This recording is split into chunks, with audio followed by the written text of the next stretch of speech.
का tasty metre में आपका बहुत बहुत स्वागत है। दोस्तों, आज मैं लेके आई सर्दियों की खास हलवाई स्टाइल गाजर की मलाई बर्फी, बहुत ही ज्यादा आसान तरीके से। तो बढ़ते हैं रेसिपी की तरफ। सबसे पहले गाजर की बर्फी बनाने के लिए मैंने यहाँ 3 पाव के करीब ली है गाजर को मैंने अच्छे तरीके से धो लिया है। अब गाजर को छिलकर हम इसे कद्दूकस कर लेंगे।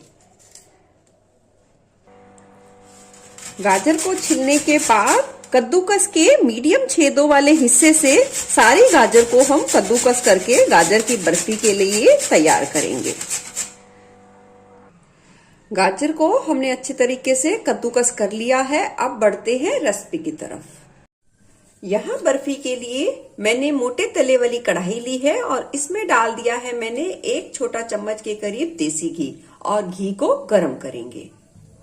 घी जैसे ही गर्म होगा मैं डाल दूंगी उसमें कद्दूकस की हुई गाजर।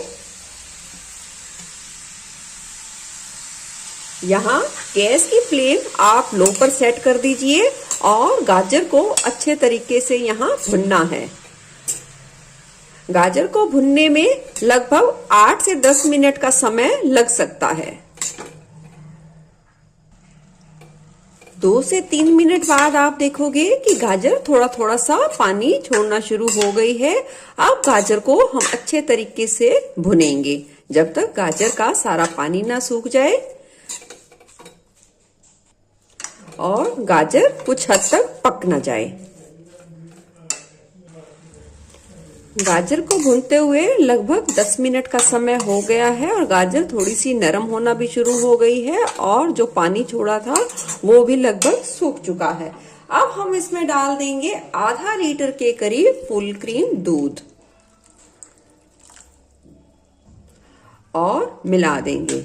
अब गैस की फ्लेम को कर देंगे हाई पर और एक उबाल आने तक का वेट करेंगे।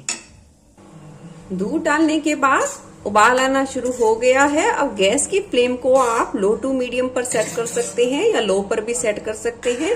अब दूध के अच्छे तरीके तक सूखने तक हमें गाजर और दूध को पका लेना है और अच्छे तरीके से चलाते रहेंगे ताकि हमारा ये मिश्रण बर्फी का लगे ना, बहुत ही अच्छे तरीके से पक पाए। देखिए दूध ऑलमोस्ट सूख चुका है अच्छे तरीके से। अब यहाँ मैंने ली है 3 हरी इलायची के दाने निकालकर और इसे भी मिला देंगे बर्फी में, बहुत ही अच्छी खुशबू आएगी इससे। और डाल देंगे 10 से 12 धागे केसर के। केसर को डालना ऑप्शनल है, अगर आप डालना चाहते हैं तो डाल सकते हैं, नहीं तो आप स्किप भी कर सकते हैं। इससे खुशबू भी बहुत आएगी और बर्फी का कलर भी बहुत ही अच्छे तरीके से उभर कर आएगा। अब मिठास के लिए बर्फी में हम डालेंगे देसी खांड। देखिए ये सर्दियों की मिठाई है, बहुत ही ज्यादा हेल्दी है और सर्दियों में अक्सर क्या होता है हम मीठा बहुत ही ज्यादा खाते हैं, तो हमें इस तरीके से मीठे का इस्तेमाल करना चाहिए जो मीठा हमें ज्यादा से ज्यादा लाभ दे और कम से कम नुकसान करे। तो हम यहाँ यूज करेंगे देसी खांड। देसी खांड बहुत ही ज्यादा हेल्दी ऑप्शन है। अगर आप नहीं डालना चाहते तो आप सफेद चीनी का भी इस्तेमाल कर सकते हैं। देसी खांड जैसे ही बर्फी के मिश्रण में पकना शुरू होगी, वो पानी छोड़ेगी, तो सारे मिश्रण को अच्छे तरीके तक सूखने तक हमें पकाना है। मीठा डालने के बाद लगभग हमारा मिश्रण बहुत ही अच्छे तरीके से अब पक चुका है। बहुत ही अच्छे तरीके से जो मीठे ने पानी छोड़ा था वो भी सूख चुका है। अब हम इसमें डाल देंगे 150 ग्राम के करीब मावा। अगर आपके पास मावा ना हो तो आप दूध का ही इस्तेमाल ज्यादा कर सकते हैं। जैसे मैंने आधा लीटर के करीब दूध इस्तेमाल किया था, तो आप 1 लीटर या उससे ज्यादा भी दूध का इस्तेमाल कर सकते हैं। अब मावे को भी अच्छे तरीके से पका लेंगे। मावा खुद ब खुद बर्फी के मिश्रण में घुलना शुरू हो जाएगा, तो हम सारे मिश्रण को फिर से अच्छे तरीके से भुनेंगे। मावा बहुत ही अच्छे तरीके से बर्फी के मिश्रण में पिघल गया है, बहुत ही अच्छे तरीके से मिल गया है। अब डाल देंगे 1 चम्मच के करीब देसी घी और अच्छे तरीके से मिलाएंगे। अब सारे मिश्रण को इतने अच्छे तरीके से पकाना है कि सारा मिश्रण कढ़ाई के तले को छोड़ ना दे, इतने अच्छे तक पकाएंगे, तभी हम बर्फी बहुत ही आसानी तरीके से जमा पाएंगे। अगर वो थोड़ा सा भी अगर मिश्रण में ढीलापन होगा तो बर्फी बिल्कुल भी अच्छे तरीके से सेट नहीं होगी। बर्फी के मिश्रण को देख सकते हैं, कढ़ाई के तले को बहुत ही अच्छे तरीके से छोड़ दिया है। अब गैस की फ्लेम कर देंगे बंद और मिश्रण को ठंडा होने के लिए छोड़ देंगे। यहाँ बर्फी के मिश्रण को हमने अच्छे तरीके से ठंडा कर लिया है। बर्फी के मिश्रण में आपको इस बात का ध्यान रखना है कि बहुत ही अच्छे तरीके से सभी चीजों के डालने के बाद भुना होना चाहिए और बहुत ही अच्छे तरीके से ठंडा होना चाहिए। बर्फी को जमाने के लिए हमने यहाँ ली है एक प्लेट और उसमें डाल दिया है थोड़ा सा घी और उसे अच्छे तरीके से फैला देंगे। इससे बर्फी को निकालने में बहुत ही ज्यादा आसानी होगी। अब डाल देंगे बर्फी का मिश्रण और उसे अच्छे तरीके से फैलाएंगे और थोड़ा सा प्रेशर देके इस तरीके से फैलाएंगे। बिल्कुल ही एक साथ करके अच्छे तरीके से बर्फी के मिश्रण को हमने यहाँ फैला दिया है। अब रख देंगे इसे एक साइड और तैयार करेंगे हम इसकी ऊपर की लेयर यानी कि रबड़ी की लेयर। रबड़ी बनाने के लिए मैंने पैन ली है जिसे गैस पर चढ़ा दिया है और साथ ही हम डाल देंगे इसमें 150 ग्राम के करीब मावा। आप चाहें तो रबड़ी को दूध में मिल्क पाउडर या मलाई जो आपके पास अवेलेबल हो या दूध को बहुत ही अच्छे तरीके से पकाकर भी रबड़ी तैयार कर सकते हैं बर्फी के लिए। गैस की फ्लेम को लो पर रखेंगे और खोए को थोड़ा सा नरम होने देंगे। मावा जैसे ही गर्म होना शुरू होगा वो खुद ब खुद नरम होना शुरू हो जाएगा, तो उसे करछी की सहायता से थोड़ा थोड़ा सा आप दबाते जाइए।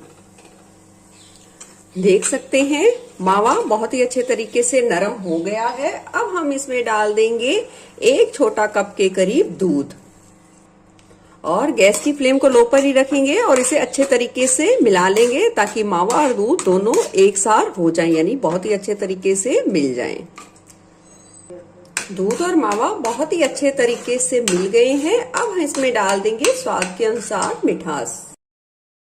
यहाँ मैं एक छोटा चम्मच के हिसाब से डाल दूंगी फिर से देसी खांड इसमें, क्योंकि देखिए मावा भी मीठा होता है, उसकी अपनी मिठास होती है। तो आप चीनी की मात्रा यानी कि देसी खांड या चीनी जो भी आप डालें उसके हिसाब से आप कम ज्यादा कर सकते हैं। मैंने यहाँ बिल्कुल थोड़ी सी ही देसी खांड का इस्तेमाल किया है और इसे अच्छे तरीके से मिला लेंगे। अब सारे मिश्रण को 1 से 2 मिनट के लिए लो फ्लेम पर पकाएंगे ताकि एक अच्छी गाढ़ी रबड़ी बन जाए और इसे चलाते रहेंगे ताकि ये कहीं पे भी लगे ना। मिश्रण को गाढ़ी रबड़ी के तरीके से पकाना है, तभी ये बर्फी पे बहुत ही अच्छे तरीके से सेट हो पाएगा।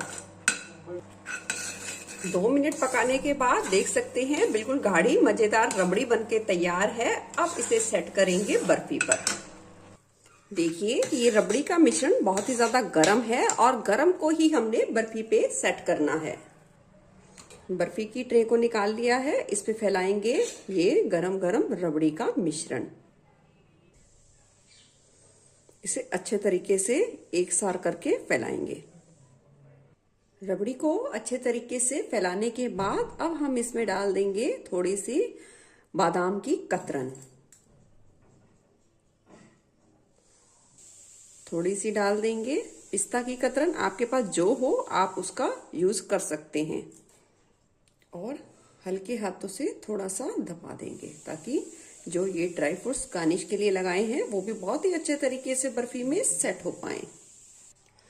अब बर्फी को सेट करने के लिए कम से कम 6 घंटे के लिए जरूर रखेंगे या आप पूरी रात के लिए भी रखें तो बहुत ही अच्छे तरीके से बर्फी की हम कटिंग कर पाएंगे।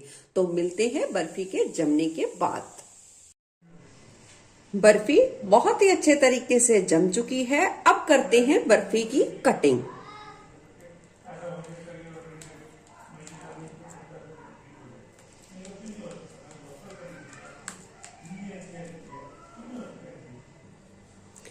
देख सकते हैं बर्फी बहुत ही ज्यादा नरम बनके तैयार हुई है। ये देखिए बहुत ही ज्यादा बढ़िया बनी है, बहुत ही आसानी से हम इसे काट पाए हैं। देखिए बहुत ही ज्यादा शानदार बर्फी हमने गाजर की तैयार की है और हमने इसमें बिल्कुल भी चीनी का इस्तेमाल नहीं किया है, बहुत ज्यादा हेल्दी है। आप इस रेसिपी को इन विंटर सीजन में अपने परिवार के साथ जरूर ट्राई कीजिए। फिर मिलूंगी ऐसे ही बढ़िया रेसिपी के साथ। Eat healthy and stay healthy. धन्यवाद।